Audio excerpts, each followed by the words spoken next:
Hey guys, welcome to Let's Play Football Manager 2014 and welcome back. I know it's been a while. I'm very sorry for that.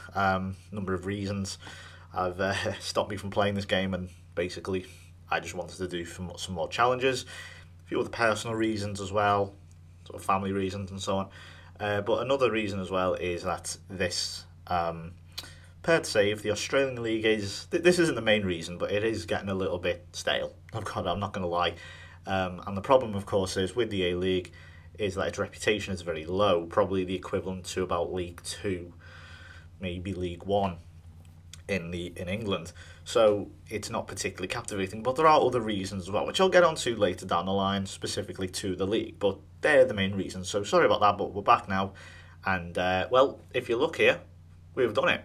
Just managed to deny the Central Coast Mariners a hat-trick of league wins, as we just pipped them to the post there at the top, and we have qualified for the Asian Champions League. So I'll get onto that in a sec. It was a really interesting season. As you can see, we lost in the grand final as well of the Hyundai Final Series to Sydney. It seems that we'll never ever win that if you look very closely here. As you can see, 1-0. We'll look at that in more detail in a moment. But if we look at the past winners, as you can see, Perth have never won it. We've had it at the Perth Oval twice, in fact. Is that any Australians? Would you be able to tell me, is that the Wacker or not? Because I know the Wacker, or is that the Western Australian Cricket Ground? Or is the Perth Oval something else? Because an oval is naturally a cricket ground shape. I don't know, because I've been looking at the cricket stadiums whilst the Ashes is going on. Something which I'm I'm not going to talk about anymore now, since it's not going. The reputation has actually gone up in the Australian League. That was a good diversion, wasn't it? It was actually 1.5 a while ago. It's actually gone up to two stars now, which is decent. That'd be... Oh, sorry, no, I beg your pardon. That is the final series. You know what's really ironic? Yeah, it's changed. I thought that was the final series. I was going to say the cup competition's actually worth more in terms of reputation than the actual league. But no, that's not the case. It's actually managed to jump up now, thankfully, get into a reasonable position in terms of the Asian competition reputation, because it was a lot further down there. But you can get an idea of how our season's gone here. Timothy Hancock, 17 goals with an average rating of 7.6. Ignore that injuries thing. That'll come to be explained in a second. As you can see, Hancock with 9 man of the matches, absolutely out and away. Stevenson in goal there with 7. I thought it was pretty decent clean sheets. Mitchell as well, finally the fullback glitch, so to speak, has sort of been fixed, or at least it appeared to be, as my fullbacks now are sort of getting man of the matches, thankfully. So I don't know whether maybe that was just me being crap, I don't know. But a lot of people reported it, so I'm going to assume it was a glitch. Only losing 3 games. We were actually undefeated going into, I think, nearly the new year. I think we actually lost around Christmas. And I thought we might just go the whole season unbeaten, but no, that was never going to be the case. And we turned into something of a draw specialist. I don't know if this is a common theme. You know, we saw this with the Dortmund save. I drew a stupid amount of games, but I was able to still win. We did complete the challenge, and we're still able to win the league here. And as you can imagine, it went all the way down to the final day of the season. So very quickly, I'll just go over my team here. In fact, we'll just go over the transfers. I don't know if they'll actually go through or not. Let's have a look. Well, we've got a few players here. I'll go over the ones that I got rid of first. Marko Vlasic, who appears to have actually retired. Okay. And you may notice here like a few guys who basically haven't been picked up. Well, he's at Melbourne Heart now.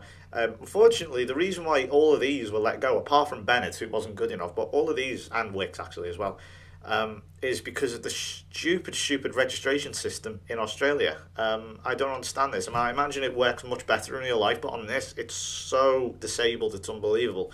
Basically, I've already talked about it probably, but if you don't register register a player in your team for the league squad, they get released, like gone out of the club, which is stupid in my opinion. I know they're not going to play games, and there's no cup games for them to play and so on, but still, I don't see the benefits of that, apart from a financial benefit. It just, and also you somehow do it by accident as well.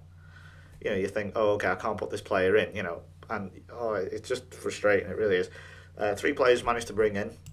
This is Caleb Wilde. He was a lot better prospect than this at the start of the season. He appears to have drifted away slightly. He's got like seaweed or something you find at the bottom of the ocean for hair, apparently. But he's decent. He's only 20. Looks all right. And then Adam Mitchell here, new play. He's won also their man of the matches. He's not bad at all for this league, actually. I think he's gradually deteriorated at the end of the season there. And finally, Chris Bentham, sorry. Again, not the greatest. He was more of a backup, but also, as you notice, he can play as a sweeper. I did have this intention of playing a sort of sweeper role, maybe sort of playing like a 1-4-3-2-1 or some weird formation, I don't know, some wacky formation, but that never actually came to pass. But what I did do is I did change the formation and found something which I enjoyed, certainly in the new year, so to speak. So we'll go over the fixtures now really quick. We played a load of friendlies here, and as you can see, the first game we actually lost was with the Central Coast Mariners in the new year. In fact, we went all the way up to February unbeaten. God, that was completely... I totally forgot about that. I think it was because we nearly here... That's right, I think this game in particular, if you look, it was 2-2. I think there was no goal and Ivankovic. Look at that. I think the glitch was still on at this point. But yeah, we played the Mariners back-to-back and we got absolutely annihilated, and that kind of stopped our run abruptly. But yeah, I remember sort of feeling... around this time, I think it might have been that game where it felt like a loss, but we'll get to that in a second. We opened up with a victory against the Melbourne Victory. Mark Brodie with the goal. Daniel Mullen there having a 5.5 rating, pretty terrible. We'll show you this goal real quick. And obviously Hancock now is like the main guy, he's like the main striker, but Brodie, Stevenson, Alejandro, they're all chipping in. So this nice finish. I mean, I don't know where the defence was there. The Victory have been terrible on this. They won the league, they did really well. Let's have a look. Where were they? Yeah, they won in 2019. Seemed to just climb and climb. I think they won the final series a couple of years ago, and ever since then, look at that. That's where they finished. They've been on a huge decline, and they're just poor. I think they went on like a non-win streak of a streak of not winning for 40 games or something. That was stretched over 2 seasons. It was so bad. This is Newcastle United Jets, a victory here. First game at the Perth Oval, 2-1. Hancock and Alejandro with the goals. Newcastle, who are sort of the very schizophrenic team. Some days they're really easy to beat, some days they're really difficult to beat. I don't know if it's just through form or how they feel on the day, but yeah, they're really... I don't know, and herein lies one of the problems with the A-League. It's the same teams, and as you can imagine, that would get boring after a while. At least in the Premier League, or at least in the European leagues, there is a relegation scenario where, new teams come in, teams fade away, new teams rise to the top, and so on. This isn't the case. Whilst it's always the same sort of, how many teams are like 8 or 9 teams, 10 teams, it's the Central Coast Mariners are seemingly sticking at the top of the minute, and that is a worrying trend, and that doesn't usually happen, but yeah, I don't know, it does get quite repetitive, I will admit. We beat Brisbane Roar 3-0. This really gave me the confidence to think, right, this team go on and win the title. This performance was great. Hancock, Alejandro and Brodie, this sort of front three. Shannon Borgo here is a very good youngster. He was 17 at the time. He's obviously 18 now. Looks really good. Not the best yet, but could be very, very good. But as you can see, you can start to see that front three there. Stevenson also playing in the midfield, can also play further up top. And then we went on a really weird streak of draws here. 1-1 versus the Wanderers, who, again, another good team, but slipped away, so to speak. Hancock again with the goal. Lee Broxham here, who will be retiring, and as you can see, is injured. He actually got injured in the last game. Imagine that, like your last ever game in professional football, and you strain your knee ligaments. How bad's that? He's 35. He's actually a real player and has played for Australia, I believe, against Singapore in 2008. But Hancock again, he's on a great run. 0-0 against the Mariners, which in the end wasn't too bad. Adam Mitchell having an absolutely storming game. He's been a terrific signing. I've always got it badly wrong virtually with all my defenders. With perhaps with the exception of Ivankovic and Mitchell, they've been my only two good signings in terms of defenders. The rest have been shocking. Even though they've all offered the prospect of being really good later down the line. They've not done it. So, but 0-0 against the Mariners, I don't think was too bad. 1-1 against Sydney here. Les Borg scoring, who's a very hot and cold player, really does. You know, on his day, he's very. I'm trying to think who's Zlatan Ibrahimovic, sort of the early Zlatan. You know what I mean? Like where he would just strut around, not do anything for the whole game. You know, he'd frustrate you, but he would just be able to have that piece of magic just come from nowhere. That's kind of what Borg is, but on a really, really lesser scale. How dare I compare him to Zlatan? But you know what I mean. You know, a really frustrating player, but who has the ability to turn it on at any given time. Think of Luis Garcia, played for Liverpool. He was another one. Brutally frustrating player. Here's the goal, Geraldo, with a really nice finish, in fairness. I can't say the goalkeeper could do much there. But in the 77th minute, Les Borg turned it round for us and got us a point in the end, which, again, going to Sydney, difficult place to go. I mean, goalkeeper, I don't know what's happened there. He really should have caught that, or I don't know whether it's just typical goalkeepers being stupid on this, but I'll take it, you know, at the end of the day. Then we played, went to Melbourne again and played Melbourne Heart, Les Borg with another goal. And as I say, this sort of felt like a defeat because of the fact that they came back basically with 2-0 up. And as you can see there, they brought it back to 2-2. And, you know, when that sort of sticks in your mind, you know, when you go back over and it's like, God, that felt like a defeat, you know, and that's why I thought we'd lost it. I mean, if that's not the worst own goal you've ever seen. Total deflection. I can't explain that one whatsoever. I suppose the pace of the ball just hit him and it bounced off. Here's Borg. I realised that Borg, there's a lot of Borgs in this Australian League. There's Shannon Borg, there's Les Borg. I think there's a Shane Borg who plays for... I think it might be... No, not the Mariners. I think it's Melbourne Heart, actually, or someone else. Nice finish here from Retray, or I'm not quite sure how you pronounce that. But I knew we were going to concede and just throw away this lead. We were just erratic here. And they just had all the momentum. I can't remember who this other Borg plays for. I think it might be the Wanderers. But yeah, really frustrating. I thought there might have been a bit of offside there, but the game didn't even bring that up. So James Zanelli, who's been a really good asset to us since coming in, you know, I only brought him in for a stopgap, but he's actually impressed me quite a lot. He will be leaving at the end of this season. We've got 2 5-star potential goalkeepers here, so, you know, we don't need him now, so to speak. But he's done his job, and he's done it very well, so I'm not going to complain. Wellington Phoenix, captain Brandon O'Neill scoring, as well as Oscar Alejandro. So he was your typical Perth win, really. We do like to concede, I've got to admit, but Brandon O'Neill popping up at the last minute there, you know, as I was saying, that was kind of typical. But whilst we didn't score loads of goals necessarily with the last kick of the game, we did show great heart, great fight, and, you know, and all them cliches, you know, all that sort of stuff. And I think that's kind of what won it for this team this year. It was so close between the Mariners. Mariners had the quality, but we sort of had the fight to continue going. You know, he never stopped. And yeah, I know I'm probably pulling a load of crap out my arse when I say that, but it was really fun to watch. There's Shannon Borgo, unlucky, but Alejandro on hand. It did bounce to him, got a little bit lucky, but that drew us level, and then I knew we could go on. It was the inevitable here. 91st minute.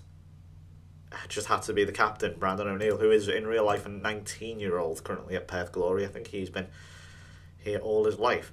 Then played Adelaide, 2-1 again. Hancock and Brodie with the goals. Les Borg, see what I mean? You know, 5.5. Went missing the whole game virtually. You know, he can frustrate, but he can't turn it on at the same time. Then we played Newcastle, 2 injuries here. One to Stevenson and one to Risdon. Brandon O'Neill scoring again. He's not usually a goal scorer, I just want to point out. And Hancock again, he is just on some form, let me tell you. And Hancock again scoring the winner, this time against the Victory.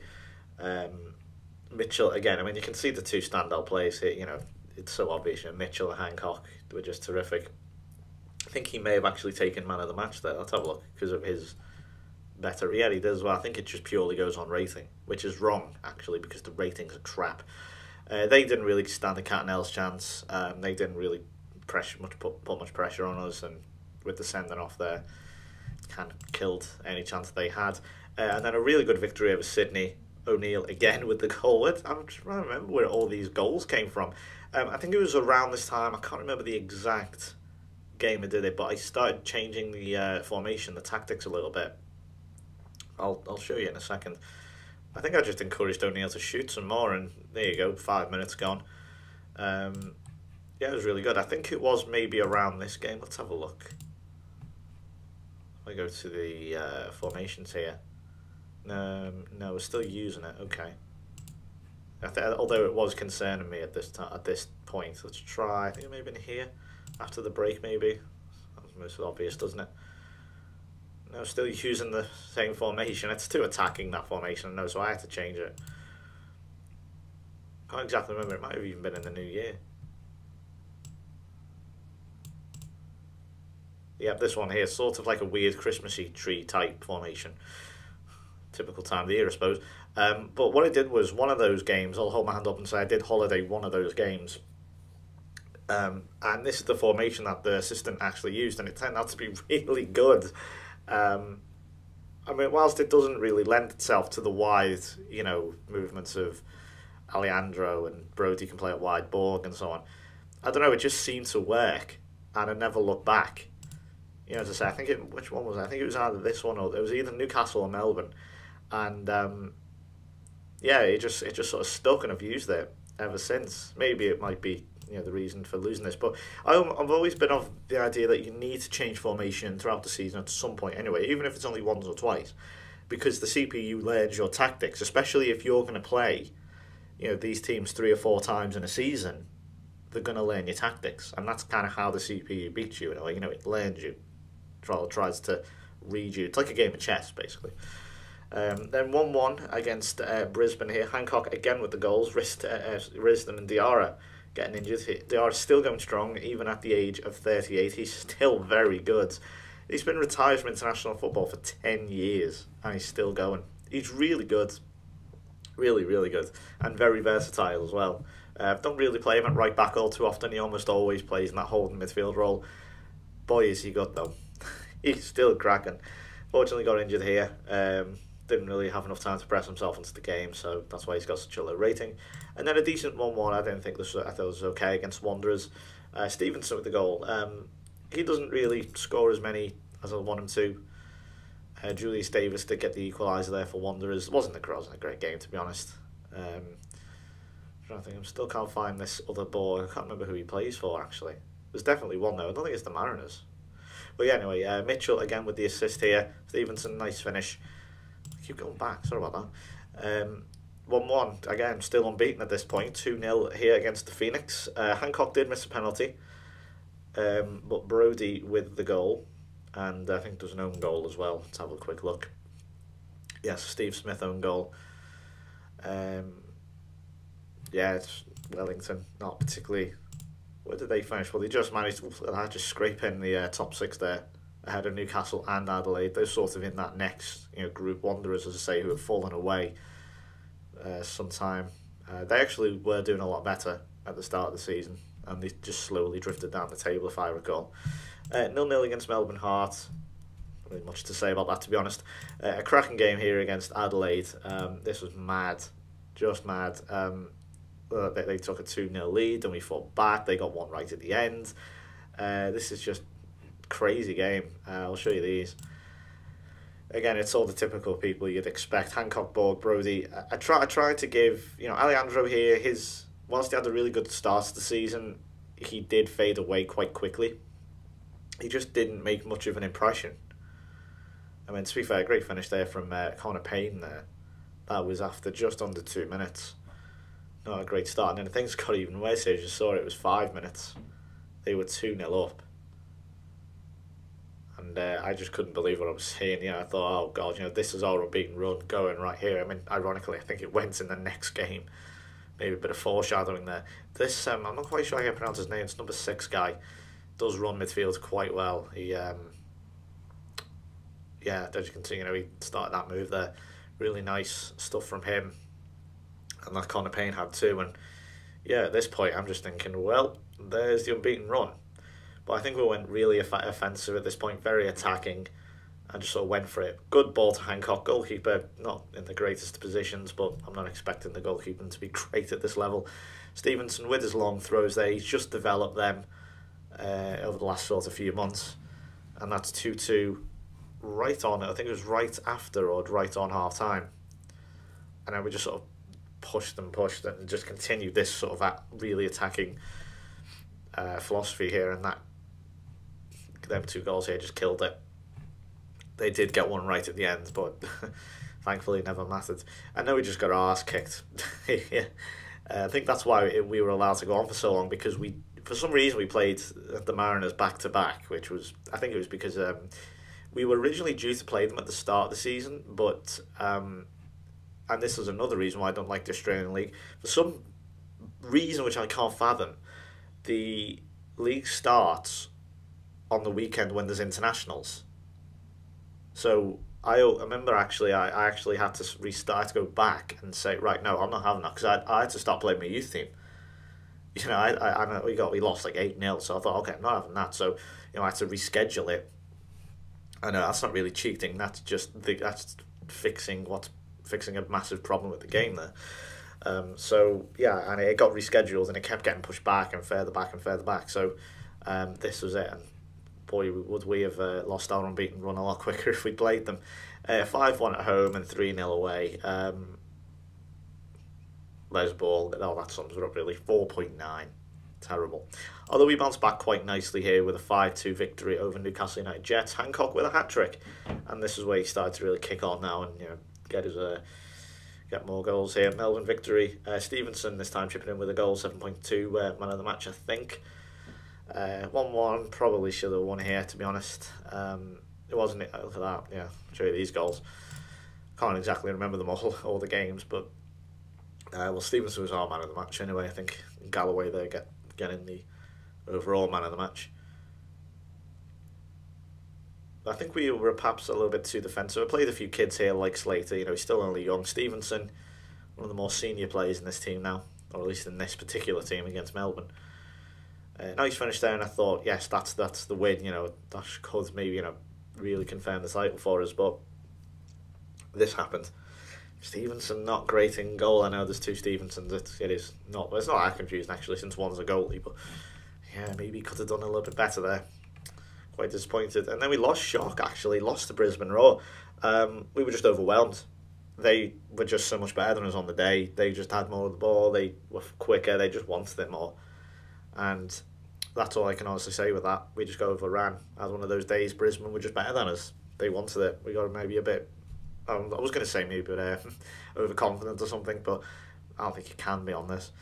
So, yeah, moving swiftly on to Sydney, another 1-1 draw. Hancock did get injured here, but he did, it's not before scoring a goal here, 27th minute, again, equaliser. Not too bad against Sydney. I say Sydney are always good, and you know, if you come away with out losing from Sydney, I don't think it's too bad.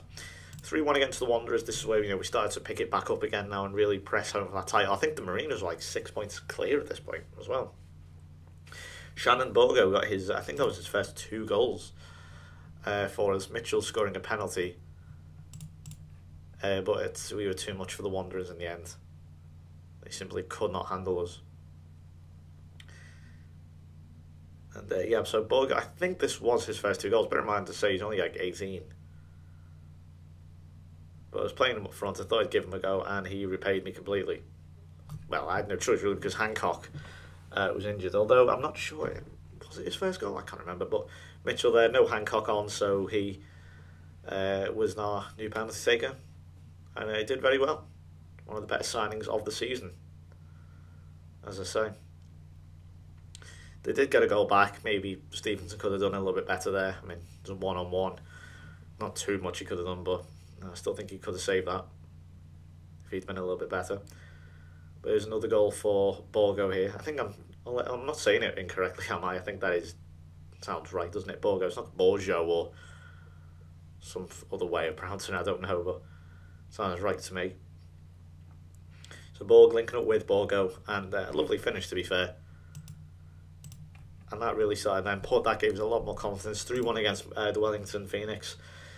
Neil Jordan here, a youngster who I think he's only 17, and I just brought him in just because, I say, injuries were stockpiling, and I had to just bring them in. But they worked, the likes of Griselli here, and I think it's Suma, I think is how you pronounce it, Suma, yeah, and Kavanagh as well. Loads of youngsters, you just never heard of them, but it managed to work. This was, I see, as sort of slight retribution against Wellington for last year's series final thing. Ivankovic, they were opening the goals in 10 minutes.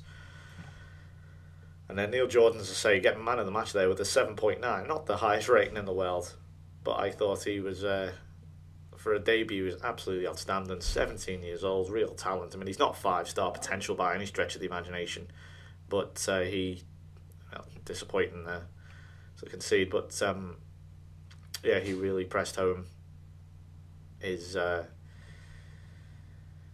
credentials, so to speak. I just thought, screw it, let's just throw the kids on, let's just see what happens. And for the first time, I think it's actually worked on this game so far, but it fell to Jordan. Slightly lucky, I suppose. But he'll take them, especially at that age. And this killed it off, really. There's Les Borg, with the finisher. Really good stuff from us. And then we move on here to the game against Melbourne Heart, 2-0. Hancock back this time, so didn't really need the youngsters. I thought, let's just leave them, now. Let them ride that cloud for a little bit longer. Hopefully next season they can really press on. But especially at this stage of the season, we needed our big team players. This wasn't the time, to sit around saying, oh, look at these youngsters, look how great they are, and throw them in, and then, they flop or something. It's not the best time to do it. And then we got a draw with Adelaide. It was good enough in the end. 86th minute. I think actually the Central Coast Mariners lost. Basically, it was a really weird situation. Basically, we were 49, they were 50.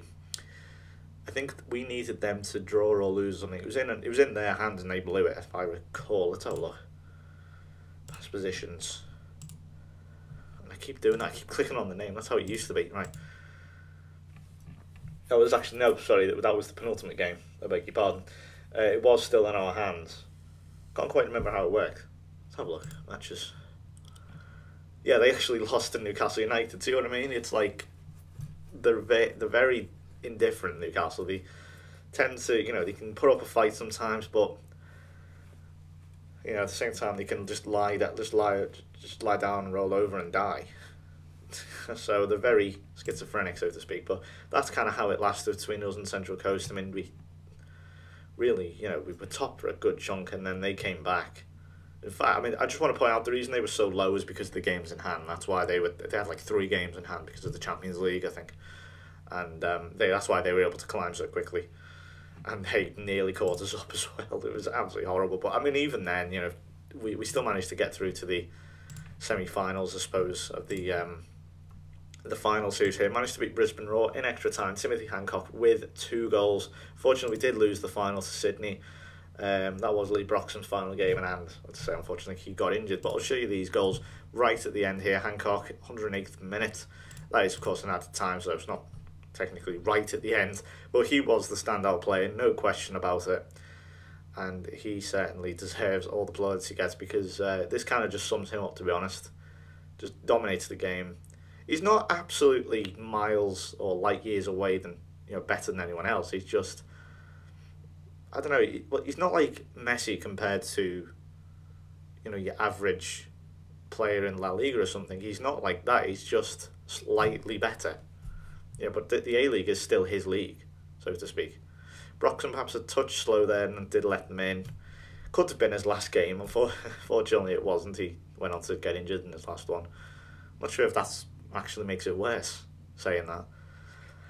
But at least he starts the move here. Technically. This is, I say, in the 108th minute. Really pressing for it here, because I knew we had to do it. Brisbane, we are better than Brisbane. I was just kept saying to myself, and you've seen that 100 times now, of Timothy Hancock coming in there from a sort of, from a really nice cross, and popped it in. So unfortunately we did lose the final again. What can you do? We're just destined not to win it. So a few points again to make on this is we are actually, ironically, we're due to be taken over. It hasn't gone through yet, but it's already started. Giving me the messages and so on. I've played just a little bit further ahead of you guys, so I know what's coming. But we do actually get taken over by a local-based businessman, and he actually has put the club back on sound footing, financial footing. So ignore that red; that is going to go away, and the transfer budget should raise up slightly. So hopefully, I might be able to buy some decent players. We've also got the Champions League, the Asian Champions League, which is historically not won by Australian teams. They generally don't have the firepower to compete with the more sort of like the Chinese or the Japanese teams. In fact, I'll try and get that up for you to show you how it looks. Where's it gone? Champions League. Here it is. I mean, if we look at the winners, look at that. It's the same teams virtually, apart from Suwon there. Excuse me. Yeah, you can see Seoul. There's I think a few Qatari or Saudi Arabian teams there. There's the Mariners. There's Guangzhou. You can get an idea of how these teams look. I'm not quite sure what the schedule is. In fact, when that actually runs, draw date is. Appearance money 30,000 pounds. That's not too bad, I suppose. Okay. When are the groups and so on? Yeah. We're still actually in. It's actually being played. Yeah, look at that. I didn't know.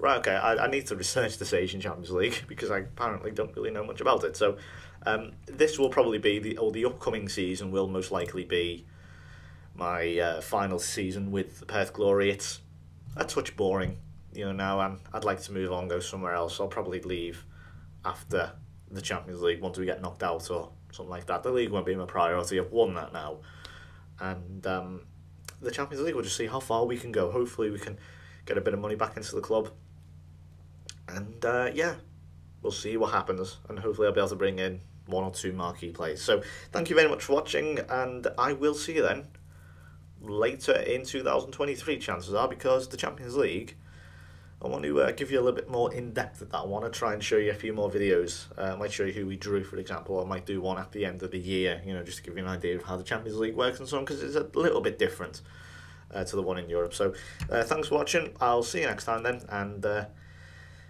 bye-bye.